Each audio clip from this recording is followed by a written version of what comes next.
गरीब चुड़ैल माँ। किसी गांव में सावित्री नाम की एक महिला अपनी अपाहिज बच्ची खुशी के साथ रहती थी। वो अपना और अपनी बच्ची का पेट पालने के लिए ई रिक्शा चलाती थी। उसका अपना ई रिक्शा था जिसमें वो गांव से शहर और शहर से गांव में सवारियां लाती और ले जाती थी। एक दिन देर शाम वो शहर से गांव लौट रही थी और उसके रिक्शे में दो युवक बैठे हुए थे।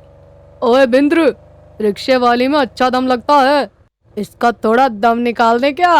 राका, तेरी यही इच्छा है तो फिर मौका क्यों गवाता है यार। बिंद्र राका की ये सलाह मानते ही वो दोनों सावित्री का रिक्शा रुकवा लेते हैं और फिर ए रिक्शा वाली, अपनी मर्जी से चलेगी या फिर हमें जोर जबरदस्ती करने पर मजबूर ना करेगी तो अच्छा होगा। अकेली औरत के साथ ये सब करना अच्छा है क्या? भगवान से तो डरो, मुझे घर जाने दो।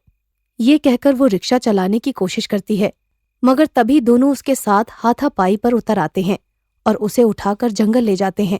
वहां वे दोनों सावित्री का कत्ल कर देते हैं और फिर वहां से भाग खड़े होते हैं। मगर एकाएक चुड़ैल के रूप में उनके सामने आती हुई सावित्री।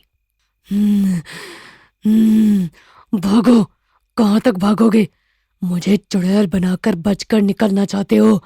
भागो। हमें माफ कर दे सावित्री, हमसे भूल हो गई। हमें मत मारो। क्यों ना मारूं पापियों, तुम्हें तो मरना ही पड़ेगा।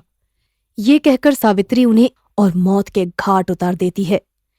फिर उन्हें मारने के बाद वो दोबारा से सावित्री का रूप ले लेती है और अपने रिक्शे में सवार होकर गांव की तरफ चली जाती है। घर पर सावित्री का इंतजार करती हुई उसकी अपाहिज बेटी खुशी। माँ तुम आ गई? आज तो बहुत देर कर दी माँ। क्या करूं बेटी, आज देर ही हो गई थी। माँ बहुत भूख लगी है। चल, तेरे लिए अभी खाना बना देती हूँ। सावित्री खुशी को लेकर घर के अंदर जाती है और फिर खुशी के लिए खाना बनाकर उसे खिलाती है। माँ, खाना तो बहुत अच्छा बना है। तो पेट भरकर खा और फिर सो जा। ठीक है माँ। फिर खाना खाने के बाद वो दोनों सो जाते हैं और सुबह होने पर जैसे ही सावित्री जागती है, गांव का एक अमीर आदमी बंसीलाल उसके घर आता है और ए सावित्री, इस घर को खाली करके निकल जा या फिर मेरा पूरा कर्जा अदा कर दे, समझी? बंसीलाल जी, आपका कौन सा कर्ज है हम पर? मरने से पहले मेरे पति ने आपका पूरा कर्जा चुका दिया था। पर ब्याज तो नहीं चुकाया था ना। आपको मुझ गरीब पर दया करनी चाहिए। मैं विधवा औरत हूँ और मेरी बच्ची भी अपाहिज है। मुझे इससे कोई मतलब नहीं सावित्री, जल्दी से मेरा पूरा पैसा चुका देना वरना घर से बाहर फेंकवा दूंगा, समझ गई? ये कहकर बंसीलाल अपने घर चला जाता है और फिर इसके कुछ देर बाद ही, क्यों रे साहूकार, मुझ गरीब को घर से निकालेगा तू? सावित्री, तुम चुड़ैल हो?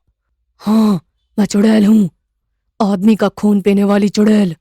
अब तक तू गरीबों का खून पीता आया है कमीने, पर आज मैं तेरा खून पी जाऊंगी। चुड़ैल को देखते ही बंसीलाल बहुत डर जाता है और अपनी जान बचाने के लिए वहां से भागने की कोशिश करता है, मगर चुड़ैल उसे पकड़ लेती है और उसका खून चूसकर उसे मार डालती है। लालची साहूकार, आज मैंने तेरा काम तमाम कर दिया, आज के बाद तू किसी गरीब को परेशान नहीं करेगा। ये कहकर चुड़ैल फिर से सावित्री का रूप ले लेती है और वहां से निकल जाती है।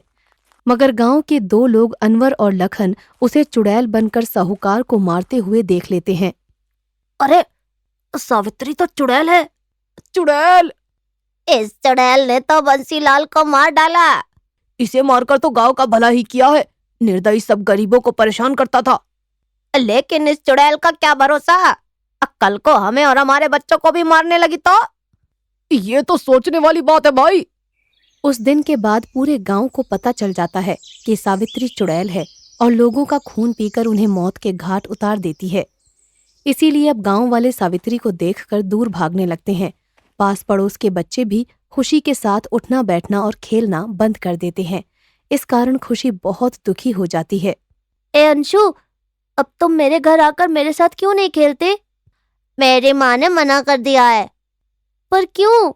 क्योंकि तुम्हारी माँ चुड़ैल है और लोगों का खून चूसकर मार देती है। तुम भी चुड़ैल हो क्या? अंशु की ये बात सुनकर खुशी बहुत दुखी हो जाती है और फिर अपनी माँ से पूछती है। माँ, माँ, सब तुम्हें चुड़ैल कहते हैं। क्या तुम चुड़ैल हो माँ? नहीं हो ना? नहीं बेटी, मैं चुड़ैल नहीं, मैं तो तेरी गरीब माँ हूँ। हाँ माँ, मुझे पता था कि लोग झूठ बोलते हैं। मेरी माँ तो कभी चुड़ैल हो ही नहीं सकती। इस तरह सावित्री अपनी भोली भाली बेटी को तो अपने झूठ से तसल्ली दे देती है, मगर गांव वाले उसकी असलियत के चलते उससे नफरत करने लगते हैं और कोई भी आदमी उसके रिक्शा में बैठना पसंद नहीं करता।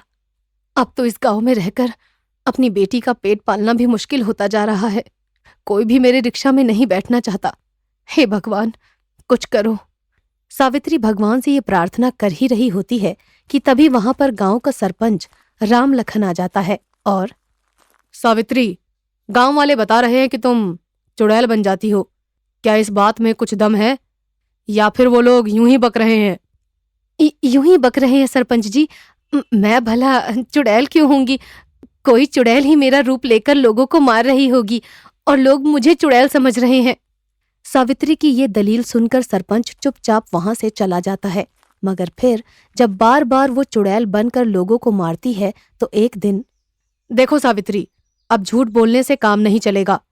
हमें सब कुछ सच सच बता दो, नहीं तो कोई और इलाज करना पड़ेगा।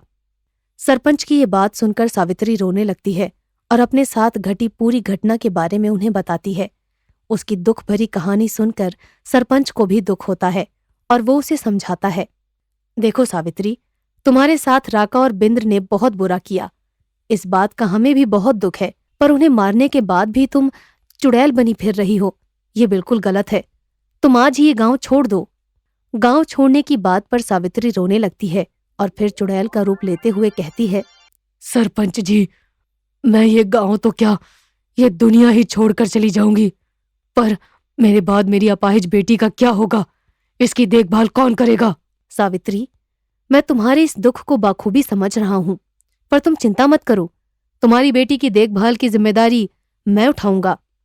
आप अकेले नहीं हो सरपंच जी। खुशी बेटी की देखभाल और पालन पोषण की जिम्मेदारी हम भी निभाएंगे। हाँ हाँ, हम भी निभाएंगे। हम भी निभाएंगे। ये सुनकर सावित्री बहुत खुश होती है और फिर, आप सबकी ये बात सुनकर मैं बहुत खुश हुई हूँ। अब मैं निश्चिंत होकर ये दुनिया छोड़ सकती हूँ। ये कहकर चुड़ैल यानी सावित्री अचानक से गायब हो जाती है और सब गांव वाले खुशी की अपने बच्चों की तरह देखभाल करने लगते हैं।